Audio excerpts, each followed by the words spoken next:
friends, and welcome to the Art Center of Coastal Carolina's Cyber School of Art. I'm Miss Alana, and this is Jasper, and we're so glad to have you following along with today's lesson. In each one of these lessons that we do together, we're going to have fun learning about a famous artist as well as another subject matter. Today, we're going to study Salvador Dali, while we also learn about landforms. Today's lesson is provided as a PDF that you can download called Dali's Dreamy Landscapes. You can find the link in the comments below this video, or you can just follow along with Jasper and me as we create our artwork. Salvador Dali was born in 1904. He was from Spain like Pablo Picasso was. We studied Pablo Picasso in one of our other videos. Now, Salvador Dali is known as one of the most eccentric painters of the 20th century. His father was a lawyer, and his mom really supported his artistic efforts. He had his own solo exhibition by the time he was 14 years old. He also had an uncle that owned a bookstore, so he sent him lots of books and magazines about art all throughout his childhood, which really encouraged his artistic endeavors. Salvador Dali went on to go to art school in Madrid and studied painting. In the beginning, he had a really realistic style and studied formally. He became suddenly influenced by the work of artists such as Pablo Picasso that were also working along that time, Joan Miró, some of the other artists from Spain. And then his work really began to morph into a style that we call now Surrealism, and that is what he is most known for. Now we're going to begin by having a look at Salvador Dali's most famous painting, and I've got a reproduction of it here on the left. Jasper, let's have a look at the Persistence of Memory. This painting has lots of different elements in it, and I want us first to have a look and just use our eyes and see what we see in the painting. So Jasper, I'm going to give you the pointer here. Can you tell me something you see in the Persistence of Memory? I see what looks like a lot of clocks. Very good. How many clocks do we see? Let's see if we can count how many clocks we can find in the painting. 1, 2, 3. Very good. And there's also one more clock in this painting. Now it doesn't have a face on it because these are called pocket watches. Knowing that, you see another object in the painting that might be a clock. Over here. Very good. The orange one in the corner here is also a clock. All right, besides the 4 clocks, what else do we see in the painting?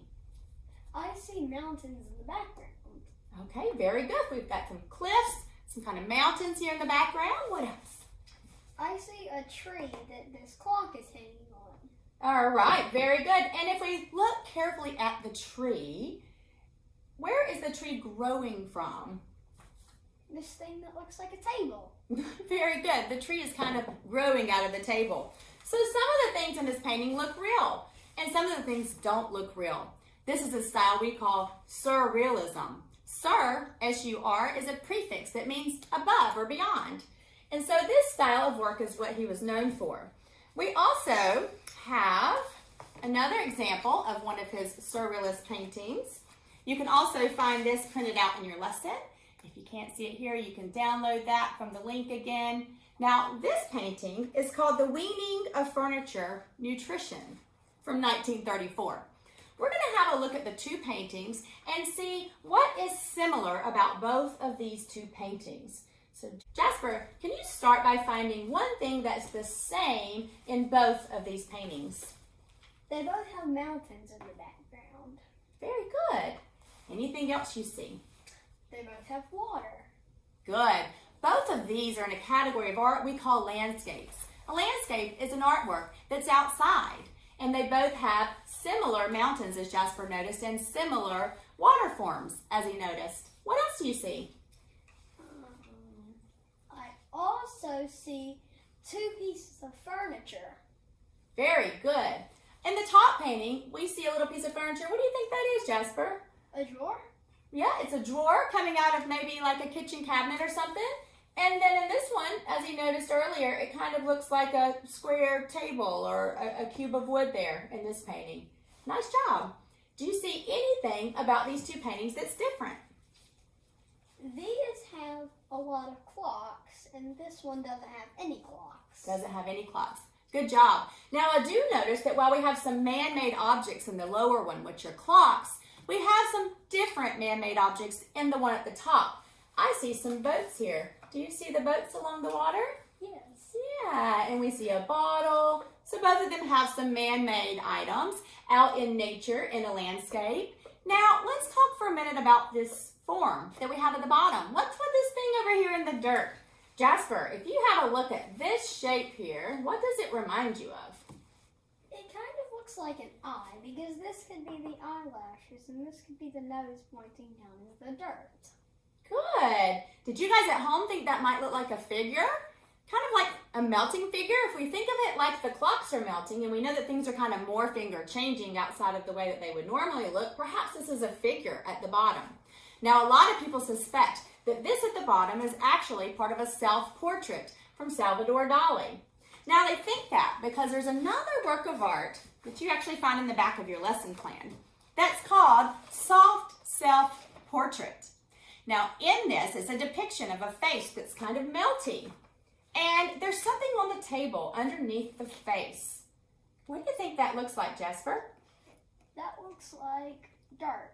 Could be dirt. What could it be? Anything that you eat. It looks like Something really random that you might eat that looks like that. dried up corn. Could be dried up corn. Anything that you would eat at breakfast. Pancake. Like this one right here. Do you see this? Bacon. Bacon! Like, who would have guessed? Why would this man put a random piece of bacon at the bottom of a self-portrait? Well, we know that artists oftentimes put things that they like that tell about themselves. So maybe he liked bacon, like we do. We like bacon. Do you like bacon at your house? All right, so this is a soft self-portrait. So because we know that he has painted other self-portraits where he has morphed his figure, we suspect that this could be a self-portrait at the bottom of Persistence of Memory. So what we're going to do today is we're going to make a painting that has some things that could be real, like a landscape or a tree. And then we're going to have some things that are surreal, like maybe something's just out of place. We notice in surrealism that it's not so much the object that's odd, it is the context of the object. Maybe it's in a place it normally wouldn't be in, or maybe it is not the right size for the rest of the things in the picture. The relationship doesn't quite seem to make sense. It's kind of dreamy, and that's what surrealism is. So today we're going to start off by learning a little bit about landscapes, and we're going to make a landscape, and then we're going to add some really fun things to our landscape that make it surreal.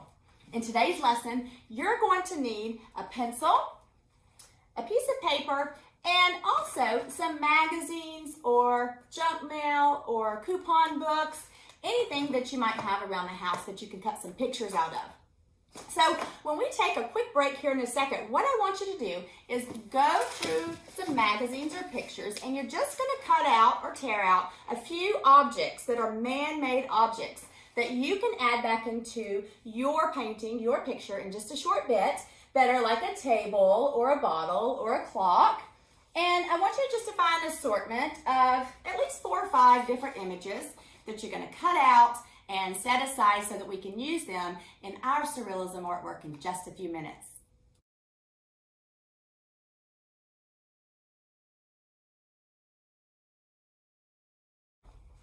All right, so are you ready to make some art? We're going to start off by looking at the parts of a landscape, since we're going to be making a landscape today. So I have a little photograph here of a landscape. Now, all landscapes usually have one spot in them where the sky meets the ground, and we call that the horizon line. Jasper, can you take a look at the painting Persistence of Memory and see if you can find the horizon line where the sky meets the ground? I think it's right here because the sky is up here and the rest of the ground is all down here. Nice job. So even though this one has a little bit of ocean or water, that's still considered ground. So the sky meets the ground right along here, right where Jasper pointed. Good job.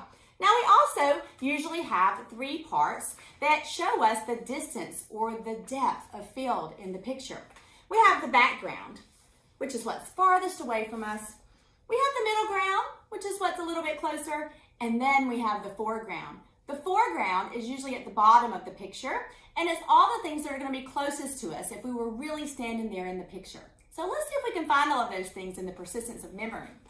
Jasper, let's have a look and see if we can find the background. Which objects or forms are farthest away from us in this painting? For this one, it's these mountains, and in this one, it's those mountains. Yeah, very good. The cliffs or the mountains and even the ocean way back here on the horizon line would be considered our background. Now, what about the middle ground? Maybe something we can't reach out and touch, but it's a little bit closer than the cliffs.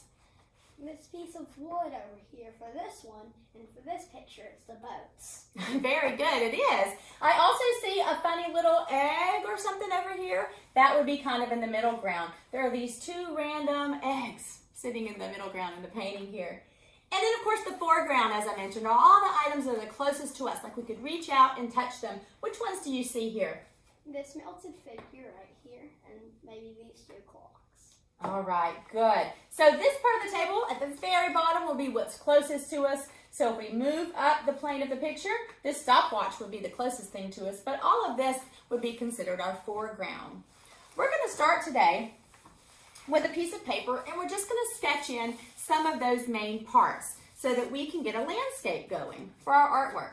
So we're going to start with just a pencil and a paper, and I want you to draw a line that goes across your paper about a third of the way down. So we're just going to start here and kind of go, it doesn't have to be straight across, just kind of freehand a line across your paper that's going to be your horizon line. Okay, you can do that now. Follow along with us at home.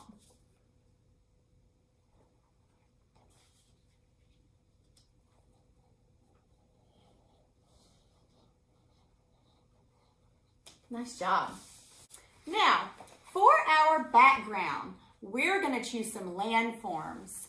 A landform is a feature on the earth. It can be made of soil, rock, or water, or a combination of those things. I have a poster here with lots of different types of landforms. And in your printed lesson, there's also a little chart with some ideas. But these are some of your choices. I want for you to choose at least one of these landforms that we're going to draw in the background. So we've got examples like a plateau, or maybe there's a valley, some mountains and valleys in your picture. Maybe you have a cave. Are you near the water? Do you have a bay? Or maybe there's a big iceberg out in the water. If you were out here, if you want to put a water in yours, maybe there's an iceberg. You could have a volcano. Perhaps in the distance there's a volcano blowing in your picture. So this is just going to tell the viewer a little bit about where we're at outside, because the earth has these different features all around. Are you in the mountains in Colorado? Are you on a tropical island? So now we're going to choose at least one of these features. Now, when we had a look, we saw cliffs over here in the sample, and then we saw some other little mountains, some smaller mountains here in the other painting. Now, all of these are scenes that he would have seen in his home country of Spain. Now, we don't live in Spain, so we might think of some features we see where we live, or we can just make something up. So go ahead now and choose any one of these. Do you want a waterfall or mountains in a valley? Do you want to have a peninsula? Maybe there's a water feature. So you're going to decide now, is this little line here where it's going to meet sky meet water or sky meet land, and draw one of those in now. Anything you want. I think for mine, I would like to go ahead and make mine like a water. Jasper, are you going to have water in yours, or is it going to go straight to land? I'm going to do water. You're going to do water. Good. So if you have water where your sky meets the water, you can also have a spot where you want the land to be in the foreground. So let's go ahead and maybe make a shape at the bottom. A second little line across. The second line across can be where it's sky, and then water, and then land. And then way back here in the background, I'm going to make, let's see, should I make mountains or a volcano? I think you should make volcano. Volcano. All right, good. So what I'm going to do is right here in the water, I'm going to make a little island with a volcano on it. So let's see. I can draw my little island, and then bursting up from my island over here, we're going to have a volcano. So I want you to take a couple of minutes and go ahead and add your landforms to give your painting a sense of place, and then we'll have lots of fun making it surreal. So now we've had a chance to add some of the landforms to our pictures. I chose to put a volcano in the background, And then I've got a little water here, which is going to be my ocean. And then I also have on the ground a big hole that's going to be like a crater in mine. Jasper, can you tell us which landforms you chose? I chose an archipelago and a few icebergs in the background. Good.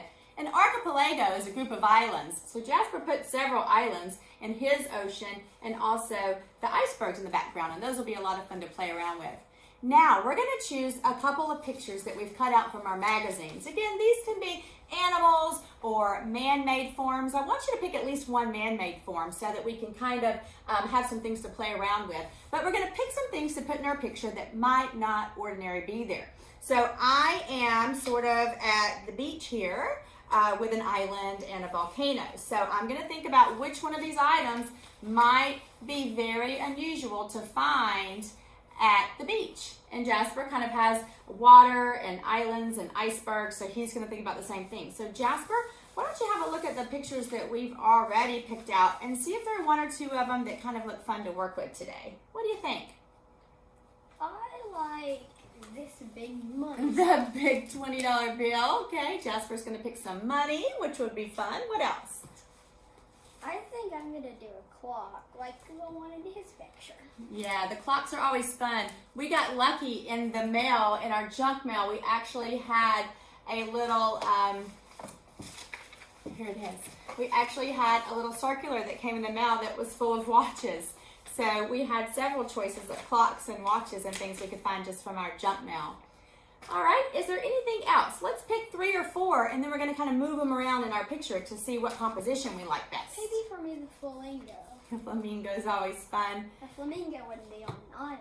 Yes, probably not, especially over here if you have somewhere very cold where we have these glaciers. Pick one more. I think I'm going to go for this little bird. All right, that bird is quite cute. So he's got a bird. So I am going to choose, I think this one's been calling my name, this little catapult or trebuchet here. I'm going to put this over here somewhere in my picture. And let's see. I do like having a piece of furniture, so maybe I'm going to pick one of these little red tables. See if that makes sense. We can always move things around later and decide. This butterfly and maybe this giant ant. I saw that there were some ants on the little pocket watch that was over here in the corner of the painting. So now that we have a few to choose from, what we're going to do is kind of move them around and see where we want to put them. Does it make sense to have the butterfly sitting on the table? Maybe the table's floating in the ocean. Now's your chance to really have fun and think about surreal, something that can't really be real. Is it the proportion? Maybe something's much larger than whatever it's next to and it normally wouldn't be. So take a few minutes to move your objects around. Now we are going to be able to take a pencil and add in some additional features. So since I have my catapult here, maybe I want to draw something that it's going to be throwing. Like maybe I'm going to put a watermelon in the top and it's going to be throwing a watermelon down the beach, or a baseball, or anything else I can think of. Maybe my little ant friends here are going to be carrying something or moving something. So once you've added them in the picture where you want them to go, you can add additional things. Maybe this little table, I can draw something sitting on the table. So we're going to have a few minutes to decide where we want to put our man-made or natural objects that are going to be totally out of place in our picture. Think of something fun that will make the viewer kind of laugh, and then we'll catch back up with you and see what kind of ideas you came up with. So we've had a chance to rearrange some of the items that we cut from our magazines and put them together in a new and fun way in our pictures and come up with little stories of what's going on that makes our work surreal. Jasper, do you want to tell everybody what you decided to put in your picture? Well, in my magazine, I found a golden statue. I like to think of it as Midas running a golden factory down here. So he's like the master of the factory. All right, tell us what else you've put in your picture. I put a flying $20 bill. This is supposed to be a cloud. I also put a flamingo that has furniture on its back, like it could be carrying some of the stuff. Good. And can you tell me a little bit about what this is? That's an an upside down eye on the middle of a mountain. Okay, and on this glacier over here? A clock. It's got a clock. Look how fun. All right, and in my picture, I have a hammer in the sky. I'm going to draw him some wings in a minute and make it look like he's flying like a bird. I've got a pile of bottle caps that are in the water, kind of like a glacier floating there. A big giant ant with some baby ants that's going to be going into my crater. And I found a picture of some little birds, and I've got them sitting on the furniture there in the foreground. So the next thing we're going to do is put the finishing touches on our work. We're going to add some color, any little details that help you finish telling your story, like the wings that I need to still add to my hammer to make him fly. But just before we do that, I want to show you a little bit about some techniques that we can use with our coloring tools. So today, to do our coloring, we really want to make the picture look realistic, as Salvador Dali did. These could be real cliffs until we get to the point where we see the melting clocks, then we start thinking, well, maybe that's not real. But we want to add some shading, and the best thing to do for shading is to use colored pencils or crayons, because those allow you to change the pressure as you're drawing to give light and dark values. So for example, with one crayon or colored pencil, you can get everything from a very light value to a very dark value by how much pressure you're adding. So I want you to go ahead and take a little scrap paper, and you're going to choose one of your colored pencils or crayons, and you're going to practice pushing really hard and then slowly releasing the pressure so that it gets lighter and lighter and lighter and lighter to where it almost completely disappears. So look at all the range and value I got just from that one colored pencil. Jasper, would you like to try? Sure. All right, so I want you to take this half of the rectangle and start by pushing really hard and then lighten it up as you go down. See if you can try that out. Okay. So at home, if you've got crayons or colored pencils, either one of these will work with this technique. When we get ready to color our picture, we're going to use this technique of pressure to get light and dark. So you'll see in my example here how I have added a lot of value in the water. So the water that's farthest away is the darkest blue, so I just pushed down harder with my colored pencil. And then as the shoreline got closer, I got lighter pressure. I also used the dark pressure of my colored pencil to give the shadow of this mushroom. In the example I have here, I have this giant mushroom growing on this little island, and there's a shadow in the water that helps it make a little bit more of a realistic look. Also on my mountains in the background, I gave the right side of all of the mountains a darker pressure with a gray to make it look like shadows there. So we're going to use this idea of light and dark and all these different values that we can use with our crayons and our colored pencils as we're coloring our picture. So now you're going to add extra features, like I'm going to go ahead and get my wings done here, and we're going to color our pictures and then come back and we'll show you what we've got as a finished product, and we can't wait to see yours. Let's do a quick review of some of the things we've learned. So today's artist's name was Salvador Dali, and he was from Spain. We learned that he had a famous painting called The Persistence of Memory. And we also looked at a second painting of his that was very similar. Both of them were landscapes. We know that a landscape has a point where the sky meets the ground. Jasper, what do we call that? A horizon line. The horizon line, very good. Can you show me the horizon line in The Persistence of Memory? Right here. Good job. What about in your artwork? Can you show me where the horizon's at here? My horizon line's right here. All right, nice. In Jasper's, it's where the sky meets the water, where the archipelago is. Very good. And then we also talked about how we have a background, a middle ground, and a foreground in our landscapes. What did you put in your background? I put this mountain, this money, and this other mountain. All right, good. So the little mountain with a clock on it and the one with a big eye coming out of it are in the background. What about the middle ground? For the middle ground, I put these islands over here. All right, and your foreground? My foreground is this, and over here, these little islands. All right, great. So remember, the foreground's always going to be what's more toward the bottom of your picture. Well, I hope you'd enjoyed this video. Please make sure that if you get a chance to make this project that you send us a picture so we can see your art. We'll see you next time. Bye.